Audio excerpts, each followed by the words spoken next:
see No, Trigger Mike it's sweat. literally hot That's as a hell in chicken here. That's noodle why I soup. undid my shirt. Trigger It's Mike, cold what in you eating Houston over right there? now. Jalapeno peppers? Nah, it's No, 40 that something Trigger degrees Mike's in Houston. All that right. Queen Sheba smoke. No, I'm Hey, don't nice. trip Trigger Mike, because when Sheba come on Thursday, she be a little bit more mild and quiet.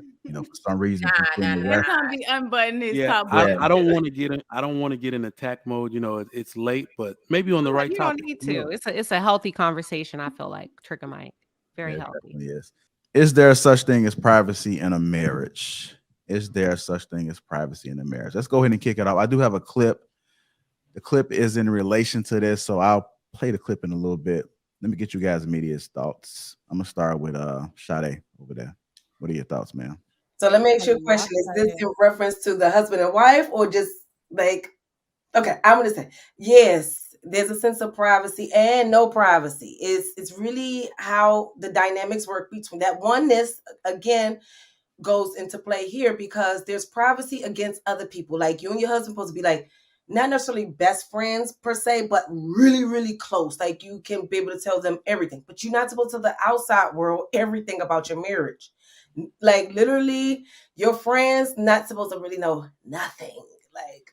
Like if he abusing you, you talk. But y'all private conversations, the way y'all do things, the way y'all handle money, just those secret things, they supposed to be kept in the household because it causes conflict. Your girlfriend gonna want to sleep with your husband, just crazy. So I think there's a What? privacy. Yes, that's how the females are. They do it. You telling your husband doing good, it like okay. But no, I think it's privacy in that sense. But I also think it's privacy within each other, not necessarily like with the phones, but your private thoughts, like your private desires, like your goals are still somewhat private a little bit because they're close to you. I mean, your relationship with God. So there's a sense of privacy, but it's still a collective. But you definitely keep the public out of your relationships. I got I a have a question about. question. Hold on. Got a question about family. Family when dating and family when it comes to marriage. Should the family be involved with your relationship when it comes to privacy? Can I ask a question before that question? Yes. But I just asked the questions. But Yeah, let me ask my question first, and then you get but it's yours. about the privacy. You asked it. Say Answer, your question answer. again a little bit louder, please. Okay. Thank you, Miss Kelly. The question that I had was when it comes to family, when you are dating and when you are in a marriage, how privy should the family be involved when it comes to privacy in those two different situations? Wait, hold on. It depends. Like, what you mean? Like privacy? I need an example. That's what I was. That was my question, B. Taylor. He wouldn't let me ask it. I mean, privacy, like you can't come in the room when I'm taking a shit, or privacy, like I can't look through your phone. Like, what's the privacy level? We're gonna talk about the phone later, but I'm just talking about privacy in general. Whatever privacy looks like to you, because it's different for everybody, right? So I mean, we can go down a list of what to do and what not to do. But I'm just talking about should you be privy to privacy in a relationship, a marriage at all, or should you just be? Should everything just be an open book? Wait, you said to family though? Yeah. Like, I'm Well, that confused. was a separate question, but Oh, Kelly kind of threw a monkey wrench in the Falsetto, question. you want to I just answer? Yeah, want to I define think privacy. That was I my think question. Now she confused now I because think it's honestly she got the five question. different questions now. It's 50-50. 50-50. Because let's say, for example, you have the couple, your family member that's married and they happily married, and your marriage is struggling. You have to seek wise counsel. Those are the ones you will go and talk to them openly. But that's when that vulnerability, that relationship comes into place. But now the girlfriend, the cousin that's single and all of that, no.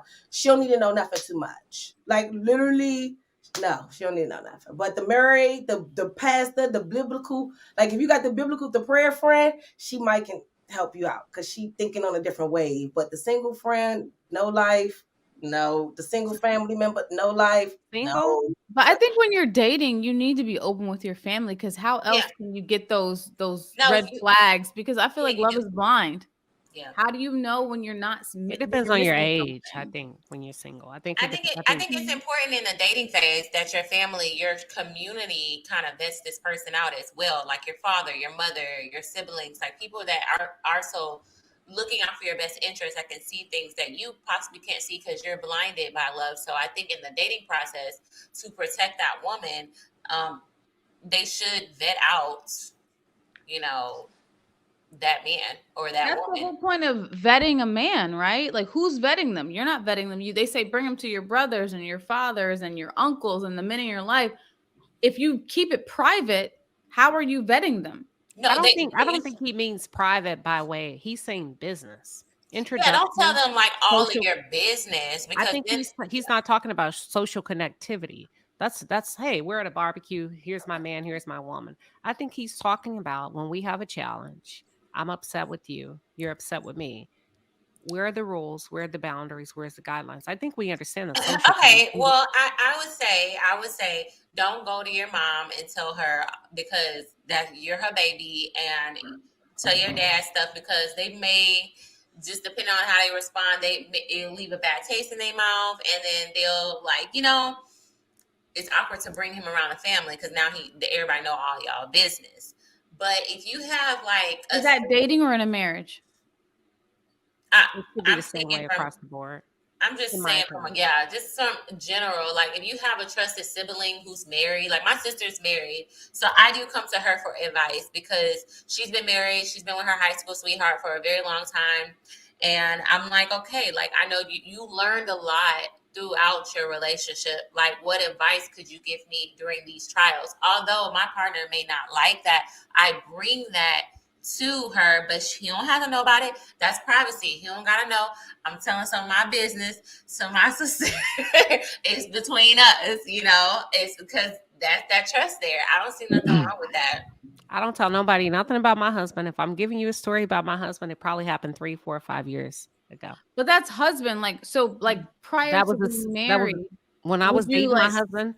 So you're not a child. First of all, if you're over 30, you should have the relationship skills to be able to navigate, right? Those, first of all, to get through the first 90 days, depending on your age. That's why it depends on your age. The younger you are, you need a little bit more wise counsel. Hopefully by age 30 and over, you've had enough experience as a grown woman to be able to decipher and be able to communicate and stand firmly, right? And work that out with that man. That's just my personal opinion, B. Taylor. Not though 30. I think if you're over a certain, I think as a woman, I would probably say if you're over a certain age and you still need to gather a village, that's just my personal opinion. And you need to go to, not saying you're wrong or right. I'm just saying over a certain age and you still need to check in. Like, well, maybe she's not that experienced. That doesn't mean just because of her age, because that also means what about her experience in dating? Or that's why I said it's based on my personal opinion. I believe at a certain age, you should have enough coping skills, I believe, to be able to navigate at a certain age, over 30, to be able to work that out between two adults. That's just so because you work in the health field, how many adults do you not a health? We talking about relationships. No, but I'm saying how many adults do you know that are walking around healthy enough to know how to communicate and shield? Over 30? A lot. I'm keeping it real. I don't know about it. I gotta disagree. And y'all don't know healthy adults over 30? No, I'm just saying, like, that's there. To say that there's so many, there's not. There's a lot of healthy. I know healthy adults, but I also know unhealthy. Unhealthy. Are y'all being exposed to women that are not healthy over 30? Let me ask y'all that. No, I know both. So I know women in their 30s. You can easily just look on social media and open up your app and see it. I'm talking about your friends. That's a bad measurement. Women in their 30s that are still virgins, they were courted and they haven't dated. Mm-hmm. So I know that they don't have that. I know women. Yeah, I know women who don't have much dating experience and they're 30. Dating has nothing to do with solid communication. No, I'm saying like what we're talking about is advice from your village. And that's okay, Gerard, what was your question? I think he said your business. He didn't say advice. Well, that's still telling your business if you're looking for advice. I don't tell my business. Well, that's you, but I'm saying like if a woman who's 30 years old who don't have much dating experience and she has a little stump in her relationship and she needs some advice about a situation, then I think that it's okay for her to go to her most trusted person that's going to be unbiased. And he said your family. He said, how much do you What? May I say something? What lady do y'all know that don't have dating experience at 30? Stop. I know one. I know some. I know some. I know one. I know some. A few. Not sexual experience, y'all. I'm not talking about I know sexual one. sin. I'm talking I know. about I dating. have a sister who's never had a boyfriend who's still a virgin. I do. You are an exception, Kelly. Stop. That's not That an is exception, because I actually know a few women that's like that too. They finally reached a point where they're not awkward in their life, and they're actually like, okay, oh my God, I can date. Like, I'm not in the house all the time studying and reading a book. I Like, want I to know make sure women I'm like that answering too. the right question. What was your did you say how involved do you get your family in your business, or do you say Yes. what was your Yes. question? Yes. Like, so the original thing we're talking about is there such thing as privacy in marriage. And when Sade was talking and giving her perspective, I asked the follow-up question was, when it comes to family, how much involvement do they have when it comes to your business, when you're dating and versus marriage?